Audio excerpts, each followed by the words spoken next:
Well, we're going to look some more now into these verses in Luke 21. These verses are so relevant to our age. We need to really understand them. So I want to especially look at the last section, the section that is a warning, where Yeshua is telling us what we need to do during these times.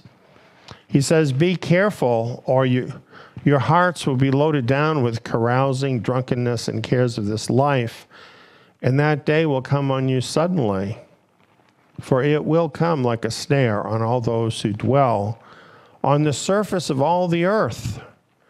Therefore, be watchful all the time, praying, that you may be counted worthy to escape all these things that will happen and to stand before the Son of Man.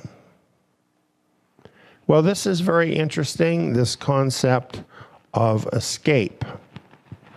And as Brother Michael pointed out, this means to flee out. That's how you escape, by fleeing out. And we're going to talk about that a little more. It's interesting that these verses that we just read are quoted by some of the pre-trib rapture teachers. For instance, right on the top of this book by Tim LaHaye, he has this question, will you escape the tribulation? Then he has the big word rapture. So when you look at that, what is he saying? He's saying that the rapture is the way to escape the tribulation. My question would be, is there a biblical foundation for this claim? Is a pre-tribulation rapture a way of escape from the Great Tribulation? Now, on doing a search on escape, here's what I found.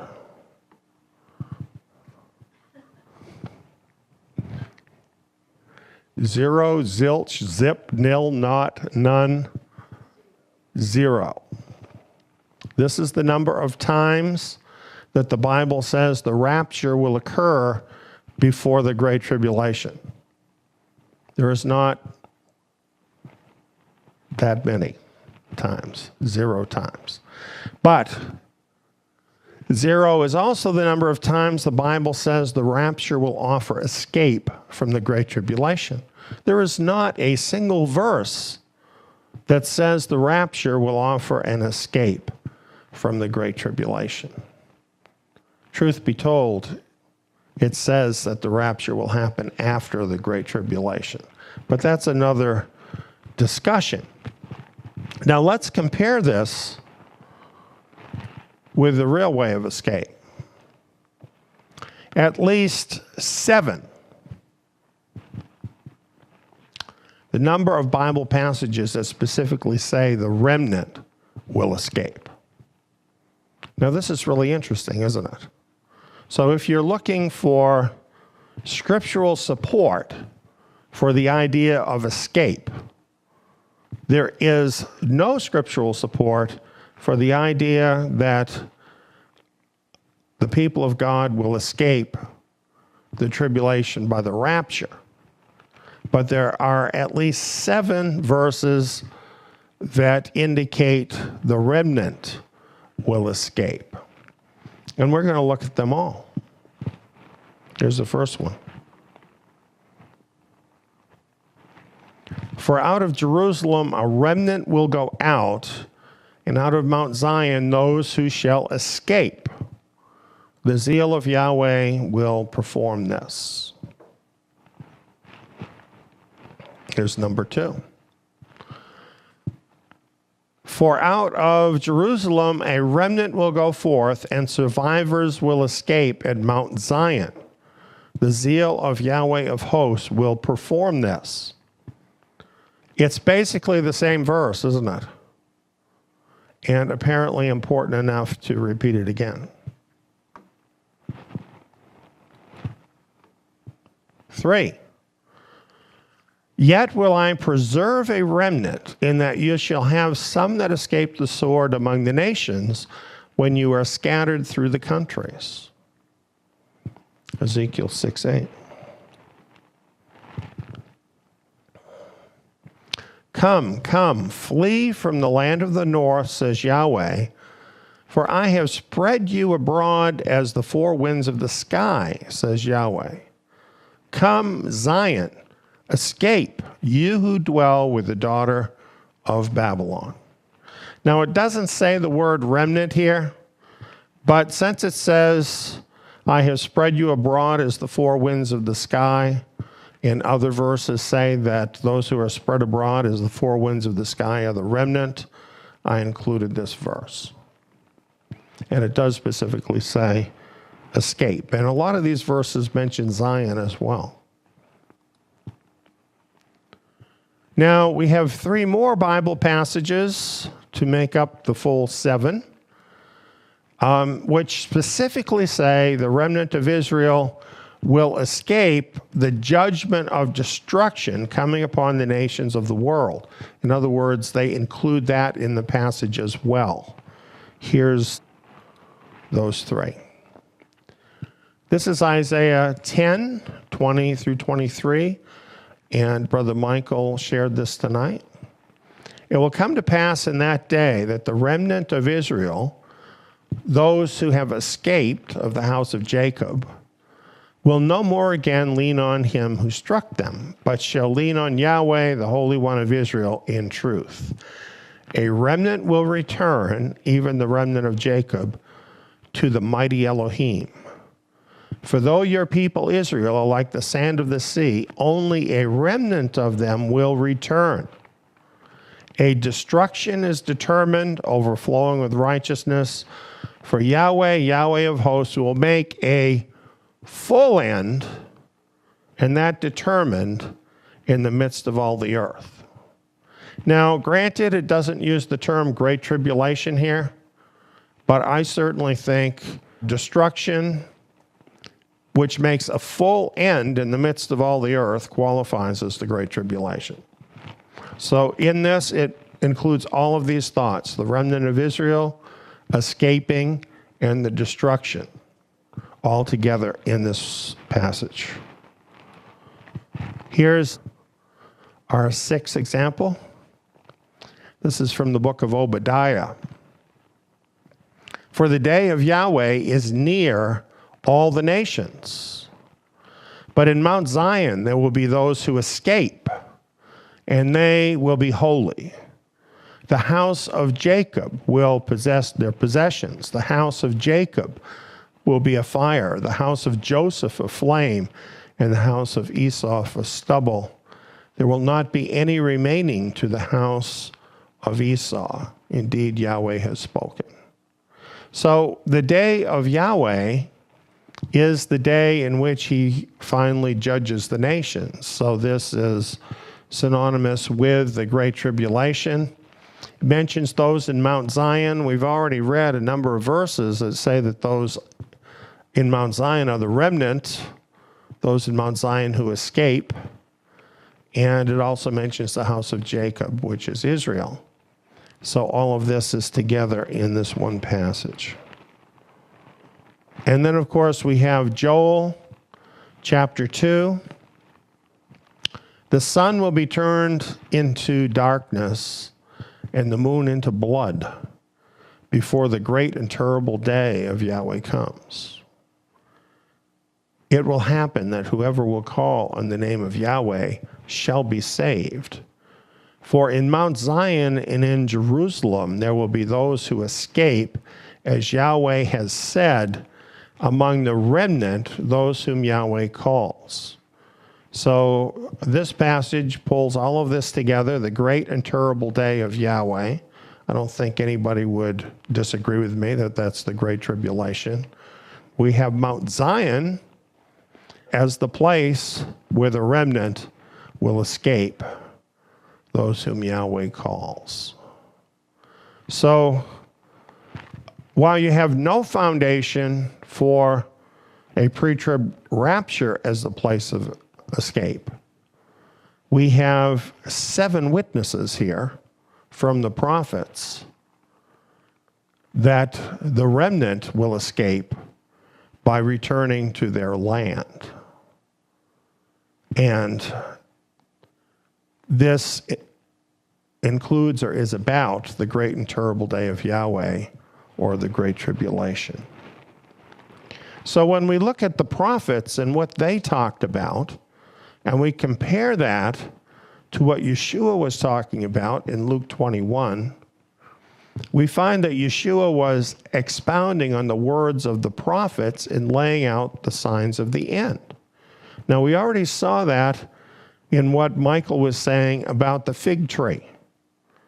Looking back in the prophets, we have all these things about the fig tree that help us to understand what Yeshua was saying. Well, the rest of this, which is really talking about an escape, is also drawing from these prophets who talked about the escape of the remnant in the final days. In Joel, we just read that the sun will be turned into darkness and the moon into blood before the great and terrible day of Yahweh comes. And Yeshua is talking about signs in the sun, moon, and stars, certainly including these signs of Joel that he gave us. Also mentioning that the powers of the heavens shall be shaken. Again, drawing from Joel. But let's talk about this idea of these signs in the sun, moon, and stars. Well, we do remember this, right? Before 2014, there was a lot of talk about the tetrad moons. This particular slide is from 2013, from a video that I did on this topic. But rather than just talking about the tetrad moons, I also included what had led up to the tetrad moons, which were Star of David planetary alignments. These were alignments of the stars actually forming the shape of the Star of David. And there were 13 of these that preceded the tetrad moons. Now, the tetrad moons were 4 blood red moons. 2 years, these occurred over 2 years, 2014, 2015. At Passover, which is always during the full moon time, and Sukkot, which also begins at the full moon time, each of those 2 years. So that was rather amazing that would happen. Well, in 2015, we were all kind of amazed when the Messiah star showed up. And this was mentioned by Michael, and it's worth talking about again, because the thing about the Messiah star, this was a conjunction of planets that, when seen from the earth, appeared to be one big bright star, a very, very bright star. Now, when you look through a telescope, you don't see that because these planets are very close to one another, and they all blur together into one big star when you look at it with the human eye. But through a telescope, of course, you can see these as specific planets. But certainly, in the year Yeshua was born, which is 2 BC, when they saw this bright star in the sky, brighter than any star in the sky, they knew that this was significant. The Gospels talk about it, and this was indeed a sign. And as Mark brought out, of course, those believers back then, Israel back then, kept the Shabbats according to the lunar calendar. And the Messiah star, or called sometimes the Bethlehem star, occurred at the Sabbath right in the middle of the Passover full moon Sabbath and the Sukkot full moon Sabbath. It's exactly in the middle after 12 Sabbaths, and it's the 13th Sabbath, and then there are 12 more Sabbaths. So clearly this is not by any stretch of the imagination an accident, and that this should repeat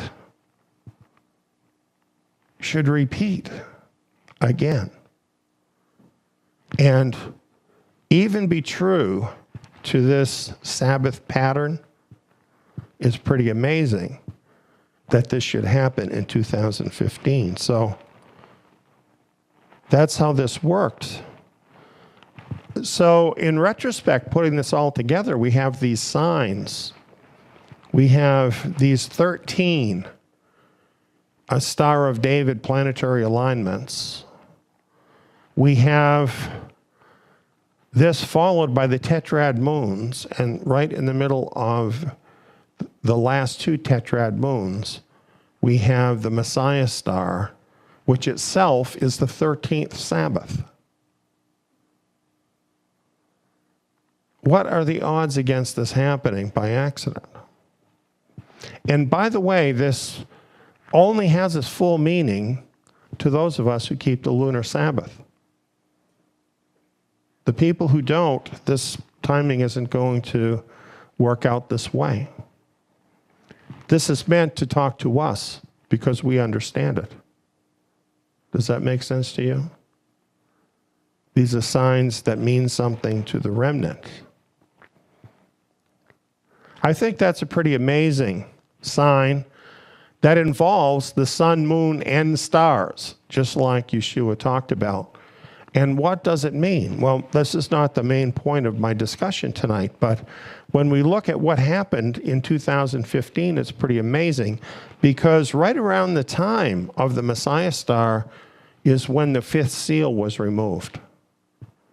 And what that meant was a loosing of global persecution on believers around the world. And what the Messiah star itself is talking about is the same thing that the Star of Bethlehem was talking about.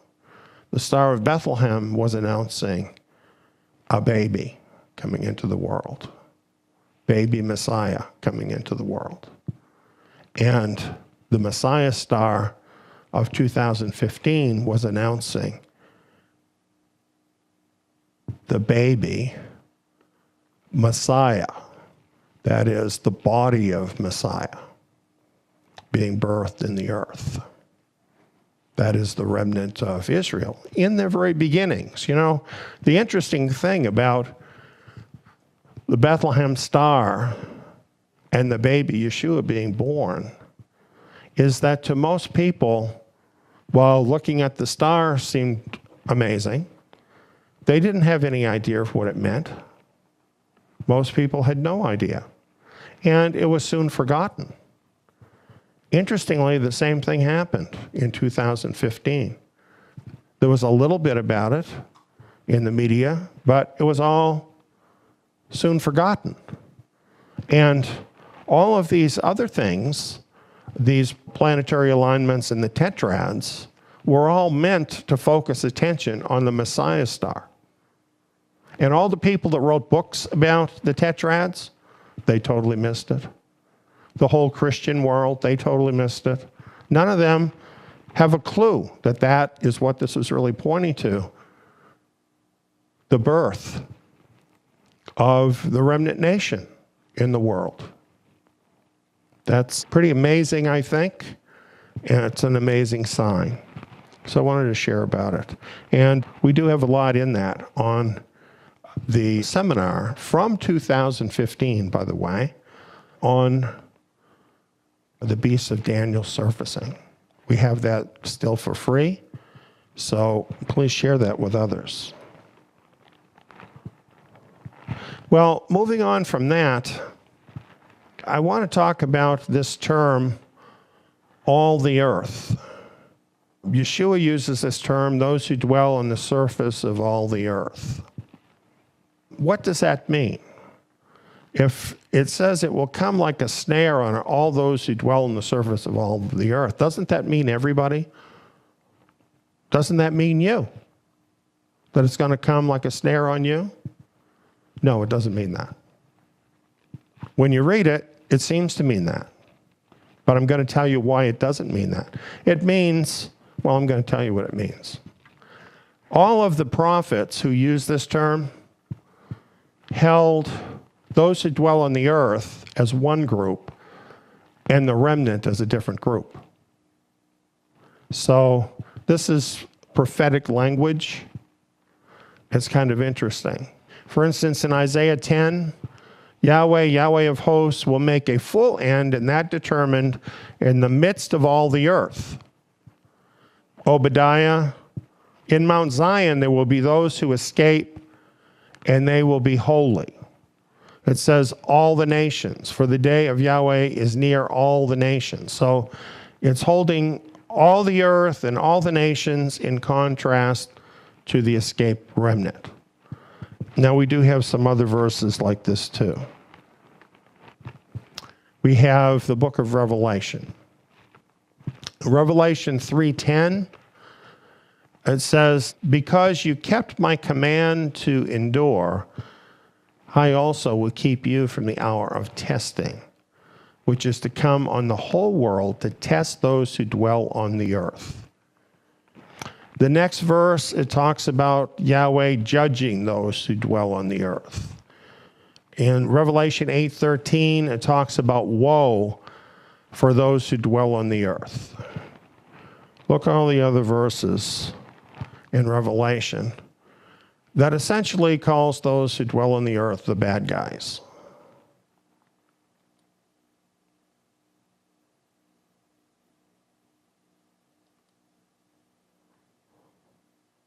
Here it's very clear.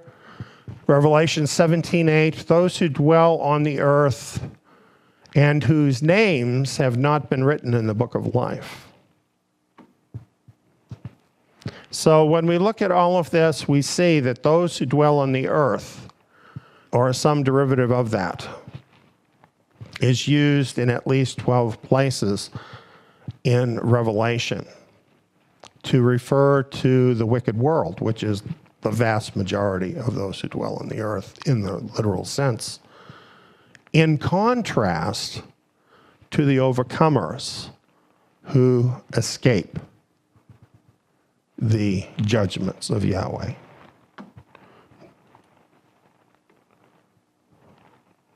So when we read Yeshua using this same term, those who dwell on the surface of all the earth, he is speaking in the same prophetic language as the prophets used, as we find later in the book of Revelation.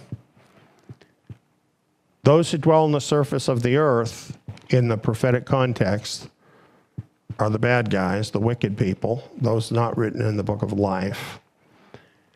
And it uses the term in contrast to the remnant who escape. So that's the way in which Yeshua is using the term there in Luke 21. Consistently, he spoke of escape by the remnant in the remnant Exodus. Now, this tells you something. This tells you that if people think they're going to escape by going to Montana and building a little cabin out in the middle of the woods, good luck with that. That's not the way of escape that Yahweh has set forth or that Yeshua is talking about. You think that maybe you can go to an even more remote place, maybe Alaska, maybe the North Pole, perhaps one of the uninhabited islands somewhere. I'm pretty sure all of those are included in all the earth. There's one place of escape that's offered in the scriptures during the Great Tribulation. And that's the place that Yahweh brings the remnant to. There really is no other. So in Luke 21, 34 through 36, we now consider these verses. Therefore, be watchful all the time, praying that you may be counted worthy to escape all these things that will happen and to stand before the Son of Man. Now, we want to look at these words closer.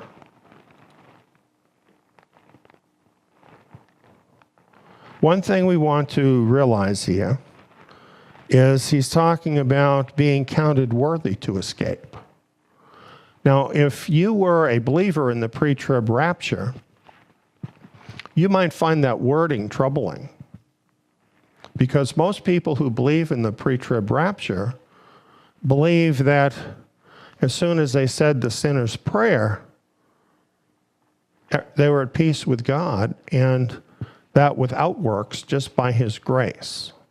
So the whole idea of being counted worthy to escape really doesn't fit those people who think that they're going to escape by means of a pre-trib rapture. Actually, everything they believe about the pre-trib rapture is contrary to these words. Why does anybody have to be watchful if one day all of the believers are just going to be snatched out? This doesn't depend on them at all, does it? So why not just go on with your life, doing all the stuff Yeshua says not to do here? Just focusing on your own life. Why not do that if one day you're just going to be snatched away? And what about being counted worthy? Doesn't being counted worthy involve works? Christians don't believe in works, do they? So this is a very strange passage, I think, for your nominal Christian believers who would follow the idea of a pre-trib rapture. This is not the kind of language you would expect from Tim LaHaye if he wrote the verse, is it? And another thing I find interesting is Yeshua breaks this down into two things. Did you notice that? The first thing is be watchful all the time, praying that you may be counted worthy to escape all these things that will happen. So that's not just talking about the end, is it? It's talking about all these things that will happen, all these things that are going to be coming on the earth, to escape that, be counted worthy to escape that, and to stand before the Son of Man. It's interesting it doesn't use the word escape for that, right? It doesn't use the word escape to stand before the Son of Man. It's just saying escaping all these things that will happen. Doesn't that fit the prophetic scenario of the remnant escaping to their land before the destruction comes? You see what I'm saying? You don't have to mess with the terminology at all in order for it to fit perfectly with what the prophet said about the remnant. But you do have to kind of mangle your thoughts here if you're going to make this apply to a pre-trib rapture. Okay, so let's look at this a little more. What does it mean to be watchful all the time?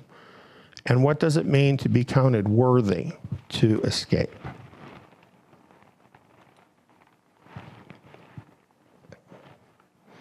So, to be counted worthy means just what it sounds like.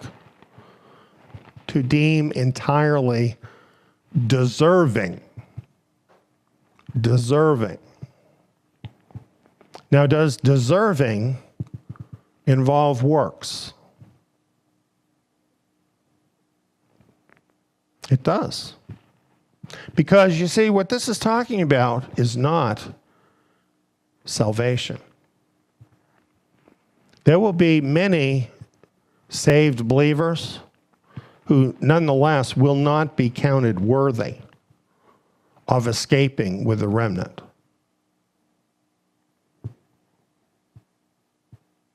That doesn't mean that they're not believers but it means they were sleeping at the wheel. They weren't doing what Yeshua said to do. They weren't being watchful. Let me ask you a real question. How many believers have you ever spoken to that said that they were praying that they would escape all these things that were going to come by returning home in the second Exodus? Is that a prayer that you often have heard during the course of your life as a believer? Let alone being watchful for that event so you can be ready and be a part of it.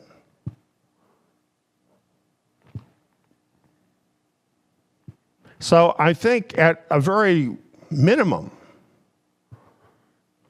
to be counted worthy would be to acknowledge this truth, which means you have to seek it out in the first place, and to be watchful as to where and when it's happening, and to be deserving. In other words, to be an earnest disciple of Yeshua Messiah. I mean, wouldn't that be kind of like the minimum level that one would expect?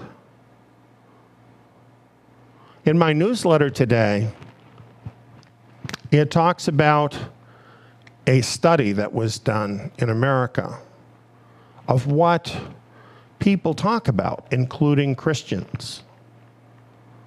And according to the study that was done, there's very little talk about God, Messiah, or anything spiritual. People are doing exactly what Yeshua here is saying not to do. They are totally consumed by their own concerns and their own lives. Realize that the remnant are a special group of people. They are the overcomers. They are the ones that rise above that level of mediocrity. And to be counted worthy means essentially they have passed that test that we find in the first 3 chapters of Revelation. In Revelation 3:10, Messiah said this, addressing the overcomers, because you kept my command to endure, I also will keep you from the hour of testing, which is to come on the whole world to test those who dwell on the earth. I don't think he could say it any plainer. Because you kept my command to endure. Where do we find Messiah's command to endure in the scriptures? Do we not find it in the Olivet Sermon? Isn't this where he says, he who endures to the end is the one that will be saved? Doesn't he say that? Is this a command to endure to the end? Apparently, he thinks so. And so he says, because you kept my command to endure. I don't think by endure he means just surviving, does he? Because whoever's alive at that point, including those who dwell on the earth, will have survived to that point. It's not just surviving, but it is maintaining a vital relationship with him and keeping his commands, obeying him, which means to be a true disciple of his.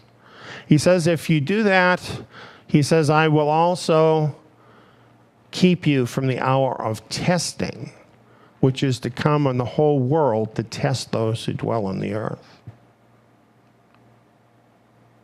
What is the hour of testing that comes to those who dwell on the earth? Is it not the Great Tribulation? This verse is really saying to the overcomers, you will be included in the remnant exodus before the Great Tribulation. If you pull together all of the prophetic verses we just looked at tonight, that's what he's saying. That's what he's saying. If you keep my commands and endure, then you will be part of that group that is kept from the hour of testing.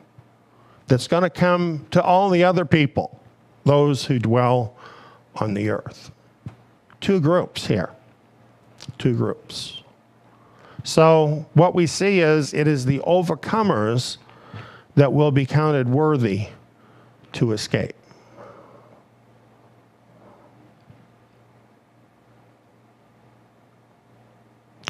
The people that are listening to this video are not primarily the ones that I'm concerned about when I read this. Because for the most part, we know about these things and we can make a decision whether we are going to pay attention to this warning, whether we're going to obey Yeshua Messiah, and whether we're going to put his kingdom first in our life so that we can be included in the remnant exodus. We can do that because we're already in touch with this message. We already understand this. We already know what Yahweh is going to be doing in the very near future with the remnant. I'm really more concerned about the believers whom we have not reached yet. And I know that this is something, ultimately, that is up to Messiah. And I can see that just reading the verses, seeing what he had to say. Just the very term that you might be counted worthy to escape all these things. This suggests to me that there's a decision being made here about people, that Messiah is making a decision as to whether he counts them worthy or not. This all goes along with the first 3 chapters of Revelation. That's where he's talking about all this. And that he is making a decision about who is worthy, who's not worthy, who's an overcomer, who's not an overcomer. And that's a very weighty thing. I think it also explains why when you share these truths, even though we have so much scriptural evidence, that some people are just blind to it. They just can't see it. And no matter what you say, you can't convince them. Things that are so meaningful to you don't even ring a bell at all with them. And the reason for that is clear, that as of yet, they have not been counted worthy to escape. And it's probably for exactly the reasons Yeshua listed, of basically being preoccupied with their own lives and the things of the world, that he's not really first in their life. And, you know, this can be somewhat of a deterrent to us because we can share the truth that we have, and when we get rejection from that, it might cause us to kind of shut down from doing it with other people. But the fact is, you don't know who's going to respond. And sometimes you can really be surprised. Just recently, I've had that experience. You just don't know. So I want to encourage all of you, as we are very, very rapidly heading towards the end of this age, be bold. Be bold. And share this truth with people. Give them an opportunity to respond to it, because really so much is at stake, and it is the overcomers that will be counted worthy to escape all these things. For whatever things were written before were written for our learning, that we, through the patience and comfort of the Scriptures, might have hope. You know, the apostles, they were Torah scholars. This is why I'm doing Tsiyon Academy.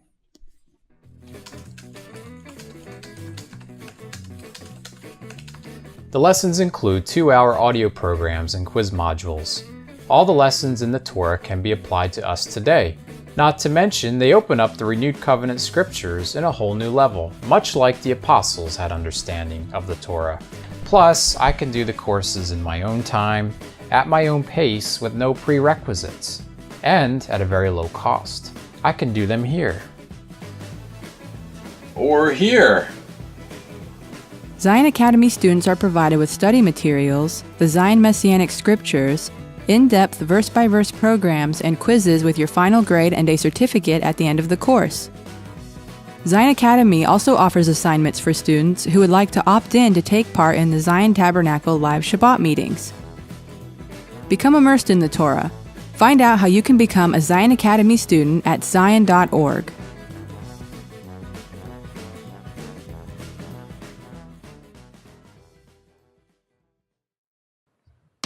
Was this video informative?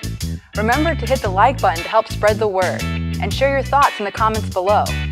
Don't forget to subscribe and hit the notifications button so you'll get updates on all the great content coming from Eliyahu Ben David.